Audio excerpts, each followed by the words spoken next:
Quand on pense aux violences faites aux femmes, ce sont souvent les violences physiques qui viennent en tête. Mais ces violences peuvent aussi se produire derrière un écran. C'est justement ce que dénonce la campagne Hors de contrôle, portée par un collectif d'ONG marocaines. Au Maroc, 19% des violences faites aux femmes sont numériques. Chez les jeunes femmes de 15 à 19 ans, ce chiffre grimpe même à 34%. Mais ça consiste en quoi exactement, ces violences numériques? Souvent, ça commence par du harcèlement en ligne, des messages incessants, des insultes ou parfois des menaces. Mais ça peut aller bien plus loin. Le doxing, par exemple, expose les victimes à des dangers bien réels en publiant des informations personnelles comme leur adresse ou leur lieu de travail. Il y a aussi des formes particulièrement destructrices, comme le revenge porn, où des images intimes de la victime sont diffusées sans son consentement. Et avec le progrès de l'intelligence artificielle, une nouvelle menace émerge, la fabrication de deepfakes, ces vidéos truquées capables de ruiner une réputation en quelques clics. Les risques sont énormes.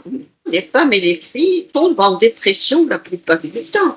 Ils sont économiques aussi. Parce que le fait d'être en dépression, etc., on n'a plus envie de travailler. Ils peuvent avoir des répercussions aussi sur l'emploi de la personne.